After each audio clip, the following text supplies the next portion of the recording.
Like promised, this is the third edition of the Q&A, the weekly Q&A here on this channel. I got the questions on the phone. Let's get into it.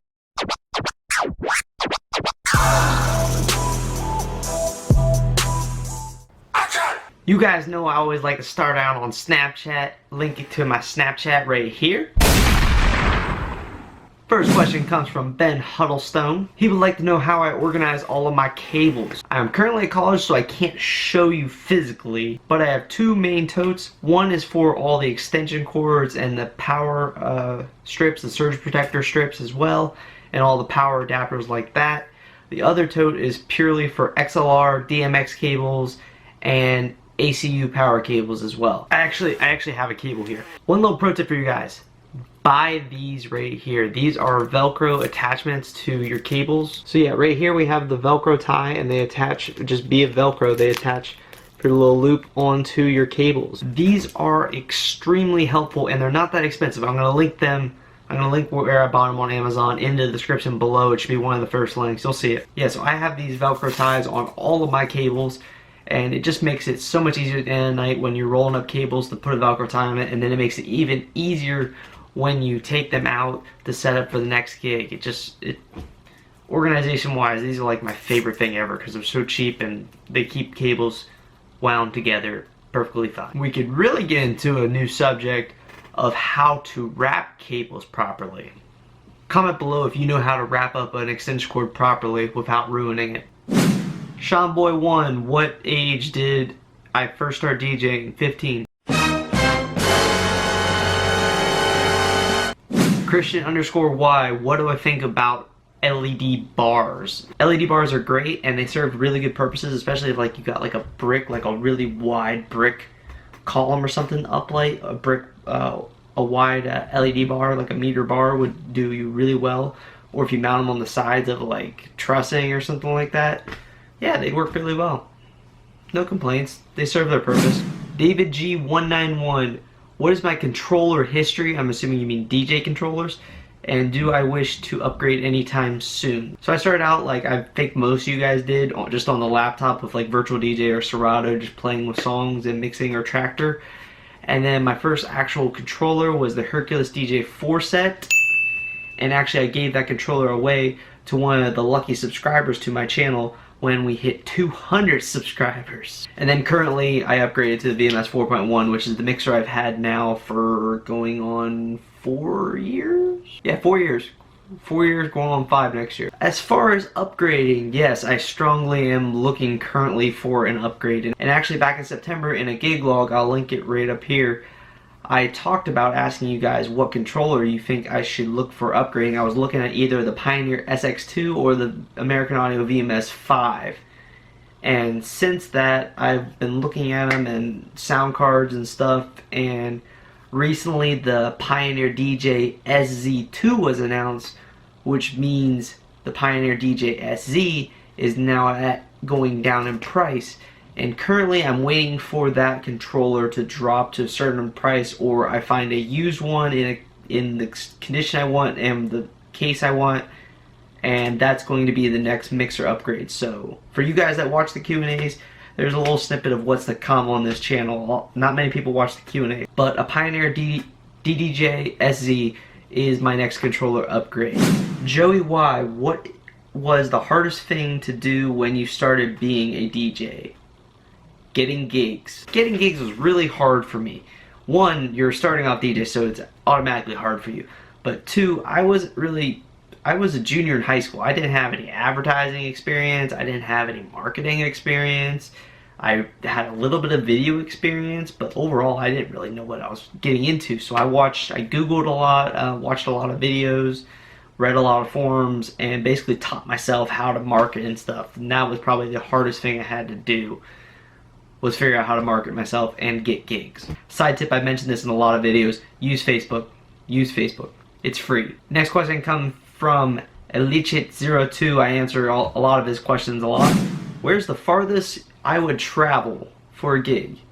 As far as someone would pay me. Currently the farthest I've traveled for a gig is about 3.5 hours. I know in our company we've gone all the way down to Charlotte, North Carolina to do gigs before. Next question is from Ollie. How big of a gig should you do with 12-inch speakers or a small audio setup? Cheers. So, two 12-inch speakers. I would say I personally would take my two PRXs with no subs and everything all the way up to probably 150 people. Maybe 200. They do get really, really loud, so it all depends on what ones you do. It all depends on what type of 12-inch speakers you got too. I would say majority of budget end 12-inch speakers. Maybe like 75 to 100 people for budget speakers. Next question comes from Hans Martin. Worst and best part about being a mobile DJ? Best part is you never know what kind of crowd you're getting. So you always get a variety of different crowds whenever you go out to do a gig. So that is probably the best part that I like, because every time you walk in to DJ another mobile gig, you have no clue what to expect. So it's always a challenge, and it's always a fresh set of people that you get to DJ for, which is just awesome. Worst part is loading the vehicle, unloading the vehicle, and tearing down. Sometimes setting up. I like setting up though, so yeah, loading up and definitely unloading the vehicle. That is probably the worst part about being a mobile DJ. Lugging the equipment around. Next question comes from Austin. What is my favorite BPM? Probably 128. Who can argue with 128? Moving on into Instagram, link right here. First question comes from Ruffle Stomper, and he asked, he's been like doing house parties and stuff and working on his DJ skills at home for like 5 years. Props to you, because I kind of really just jumped into it right off the gun before I got into mobile DJ. He's looking into jumping into the mobile DJ scene, and he wanted to know what is the best way to start. He's considering mentoring. I highly, highly, highly recommend that you do mentoring. I did mentoring for two years, I think 2 years. But mentoring is definitely the best way to get into the mobile DJ gig scene, especially if you're doing weddings, because there's a lot of stuff that goes into weddings that you definitely want to learn before you go out and do your first one. You definitely want to be able to have ran through a whole entire wedding timeline multiple times before you go out and do one. There's a lot of stuff that goes into them. And actually, comment below if you want to see this, but I'm thinking about making a video purely on what the timeline of a wedding looks like. Crisscross Biz, do you do custom light programs for every event, or do you have a few pre-programmed light setups that you choose from? It's not the first one, it's definitely the second one, but like the way I have it is each light type of fixture that I have, so I got the megapars, the tripars, the moving heads, and the wash moving heads. I have panels for each one of those fixtures, and actually the pars themselves only have one panel each, and there's also a link panel that controls both of them simultaneously together, which is the one I'm normally using, because normally I'm using all 8 pars as well. But for like the American DJ InnoSpot Pros I have, there is a panel for the colors, and there's a panel for different types of pre-made movements that I have. And there's also another panel made for predetermined destinations for them to be pointing at in the room. And then the same goes for the wash moving heads as well. They have a colors, they have a pre-made movements, and then pre-conditioned places for them to be shining. And then depending on what lights I'm using at the gig, I put those certain panels that I need. Sometimes I have like 8 panels on the Show Express rig, or sometimes I have 4, and that's what you go off of for the gig, and my assistant runs it. DJ Ivan, IVN, I'm not sure how you pronounce your name there, but he asked, do I use DJ drops, and if so, where do I get them? Well, I don't get them anywhere, but you can get them on Fiverr.com. That's where a lot of DJs I know get their DJ drops. I personally made my own, but I don't tend to use it at all, because most of the weddings I'm doing are very elegant and classy, and DJ drops do not fit well into it. I don't even go by my DJ name at weddings. I normally announce my name as being Rick or Ricky. I have used DJ drops at like high school events and stuff like that, but anymore I just get on the mic and say, what's up, blah blah blah, get the crowd hyped and whatever, announce my name and everything, Twitter, follow me in there, and blah blah blah blah blah. I have DJ drops, but I don't really use them. Not in my area, they're not really a thing. Serato 9 DJ as entertainment. What do you think a reasonable price point percentage to pay someone who is helping you set up and break down? And what if someone is emceeing? So someone that is helping you break down and set up, I feel they should be paid basically like minimum wage, or just a little bit above minimum wage. I typically pay the people that come out and help me set up and tear down, I pay them 10 bucks an hour. Now, I've never personally hired someone to MC for me. I've learned the skill of MCing somewhat. Why you always lying? But if I was to hire someone to MC, I would think I would want to pay them somewhere in the neighborhood, depending on how long they're actually MCing. Because if they're just doing like the grand entrance for me and taking care of that portion, maybe like 50 bucks or something like that. But if they're like MCing throughout the whole night that you're DJing like with you, probably somewhere around $20 to $40 an hour would be what I would think would be reasonable for an MC. Now you could get even more technical into this if they're doing like bilingual stuff, kind of like what DJ Bar does, both Spanish and English.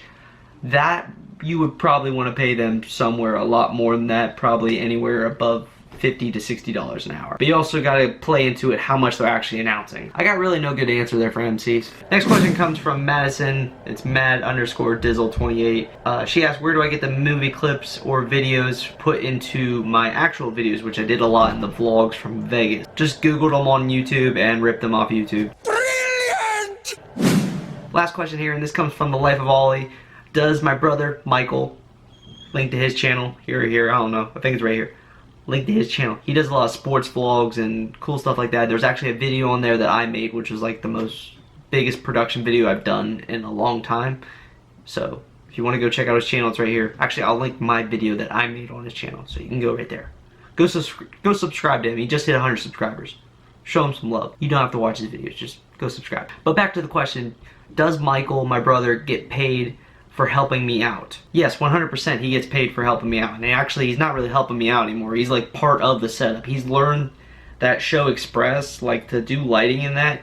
He's learned that really well, because I literally will be DJing and I'll like look up and like the music, it just looks amazing. And I'm like, this is awesome. Anyways, guys, that's all for this week's Q&A. Thank you all for sending in your questions. If you guys would like to send in questions for next week, be sure to follow me here on Snapchat and Instagram.